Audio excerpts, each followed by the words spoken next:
상고할 하나님의 말씀은 갈라디아서 4장 12절부터 20절까지 말씀입니다. 신약성경 갈라디아서 4장 12절부터 20절까지 말씀을 저와 여러분이 교대로 읽도록 하겠습니다. 갈라디아서 4장 12절로 20절 말씀, 제가 먼저 12절 말씀을 읽겠습니다. 형제들아, 내가 너희와 같이 되었은즉 너희도 나와 같이 되기를 구하노라. 너희가 내게 해롭게 하지 아니하였느니라.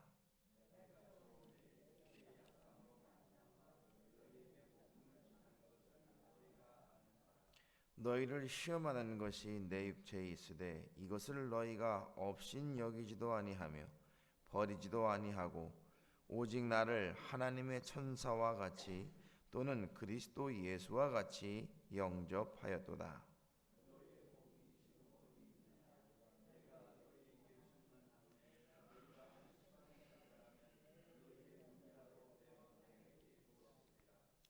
그런즉 내가 너희에게 참된 말을 함으로 원수가 되었느냐?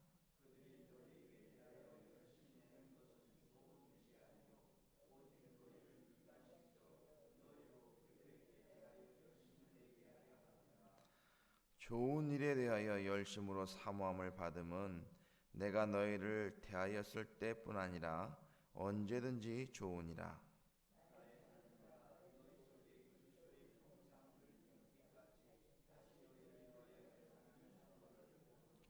20절입니다. 내가 이제라도 너희와 함께 있어 내 온성을 높이려 함은 너희에 대하여 의혹이 있음이라. 아멘. 중요한 일일수록 이 말로 안 통한다라는 말이 있습니다. 무슨 말씀인가 하면 말의 논리로 옳다는 것만 가지고는 일이 성사되기 어렵다라는 말씀입니다. 그래서 다시 말해서 이 말씀을 쉽게 표현한다면 말로만으로는 안 되고 보여주어야 한다라는 이야기입니다. 여러분, 예를 들게 되면 우리나라는 지금 현재 대선으로 마음들이 복잡해 있습니다. 그래서 선거 공약과 같은 이런 일들을 이루기 위해서 각 정당들은 대표를 선출하는데 이 말로 하는 모습들을 국민들에게 보여주고 있죠. 하지만 국민들은 이것을 잘 이해하지 않습니다. 이유는 국가의 대표로서 선출되어진 이 많은 사람들이 이 열매를 맺은 사람들이 별로 없기 때문에 그렇다는 것입니다. 그래서 많은 이 국회의원들이 자신들의 일을 하기 있어서 말보다도 실천을 중요시하는 그런 모습들을 행해야 한다는 것이죠. 그럼 여러분, 이 국회의원들도 그러합니다만 우리 믿는 사람들은 어떠할까요? 사도 바울은 자신을 가리켜서 나처럼 되라 이렇게 이야기를 하고 있습니다. 오늘 본문에 보니까 바울이 자신처럼 되라고 말하는 이유가 무엇이 있을까요? 오늘 성경을 통해서 함께 살펴보려고 하고 있습니다. 12절부터 14절을 함께 보시기를 바랍니다. 이해가 되지 않는 부분이 있어서 우리 한 번 더 읽어보도록 하겠습니다. 12절로 14절 시작. 형제들아, 내가 너희와 같이 되었은즉 너희도 나와 같이 되기를 구하노라. 너희가 내게 해롭게 하지 아니하였느니라. 내가 처음에 육체의 약함으로 말미암아 너희에게 복음을 전하는 것을 너희가 아는 바라. 너희를 시험하는 것이 내 육체에 있으되 이것을 너희가 업신 여기지도 아니하며 버리지도 아니하고 오직 나를 하나님의 천사와 같이 또는 그리스도 예수와 같이 영접하였도다. 아멘. 바울은 교회를 향하여서 진리를 전하였고 좋은 의도로 복음을 전했습니다. 그래서 바울은 자신처럼 갈라디아 성도들도 자신이 전한 복음을 받아달라고 구하고 있습니다. 이렇게 말하는 이유가 무엇이냐면 거짓 교사들로 인하여 이 다른 복음이 들어왔기 때문에 그렇다는 겁니다. 그래서 무엇이 참 진리인지 무엇이 거짓 진리인지 분간이 되지 않기 때문에 이 갈등 가운데 있었기 때문에 그렇다는 것입니다. 그래서 바울은 너희도 나와 같이 되기를 구하노라 이렇게 말하고 있는데, 이 말씀의 뜻은 복음을 전하는 자신이 연약할 때에 업신여기거나 버리지 않고 천사나 예수님을 대하듯이 해두었을 때처럼 자신의 복음을 받아주기를 바랬다는 것입니다. 바울이 이렇게 말하는 것은 자신을 위해서가 결코 아니라 바로 이 복음 그리고 이 갈라디아 교인들 때문이었다라는 것입니다. 여러분 15절로 16절을 보시면 이렇게 되어 있습니다. 너희의 복이 지금 어디 있느냐? 내가 너희에게 증언하노니 너희가 할 수만 있었더라면 너희 눈이라도 빼어서 나에게 주었으리라. 그런즉 내가 너희에게 참된 말을 함으로 원수가 되었느냐? 이 바울에게 있어서 교회가 이 복음을 버리게 되는 것은 바울을 버린 것과 같게 여기는 것입니다. 바울이 전한 복음을 갈라디아 교회가 저버림으로써 과거에는 눈까지 빼어줄 그런 관계였었는데 바울 사도가 이제는 그들이 원수가 되었음을 안타까워 여기는 것입니다. 이 산모로서 해서는 수고를 한 사도를 버리고 자기 자신들을 향하여 열심을 내게 한 이 거짓 교사들에게 속아서 복음의 말씀을 저버리는 저들을 보면서 안타까워하는 이야기를 우리는 볼 수 있는 것입니다. 그래서 바울은 17절부터 18절에 이렇게 말씀하고 있습니다. 함께 읽도록 하겠습니다. 시작.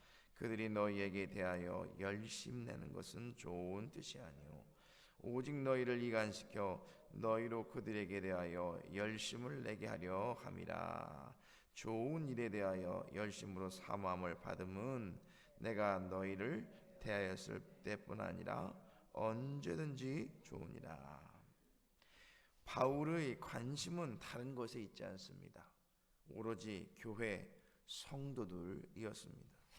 그는 자신을 위해 경쟁하거나 성도들을 정치적으로 이용한 적이 결코 없습니다. 그럼에도 거짓 교사에게 속아서 서로를 이간하고 그리고 갈등하였다는 사실입니다. 그래서 바울은 좋은 일에 대하여 열심히 이 사모함을 받는 것은 언제든지 좋지만 그렇지 않고 교회를 이간하여 흩어지게 하는 것은 좋은 것이 아님을 분명히 하고 있는 것입니다. 그래서 19절로 20절 말씀을 보니까 나의 자녀들아 너희 속에 그리스도의 형상을 이루기까지 다시 너희를 위하여 해산하는 수고를 하노니 내가 이제라도 너희와 함께 있어 언성을 높이려 함은 너희에 대하여 의혹이 있음이라. 바울이 지금 뭘 말하고 있습니까? 다시 해산하는 수고를 한다고 말씀합니다.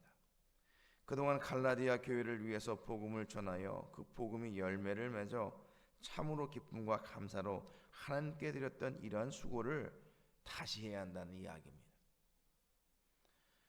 사랑하는 성도 여러분, 바울이 이와 같이 하는 이유가 무엇입니까? 언제나 사탄은 교회를 무너뜨리기 위하여서라면 수단과 방법을 가리지 않고 삼키려고 하고 있기 때문에 그렇다는 것입니다.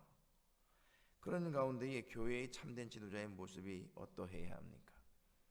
무너진 교회를 마냥 바라만 보고 있어서는 안 될 것입니다.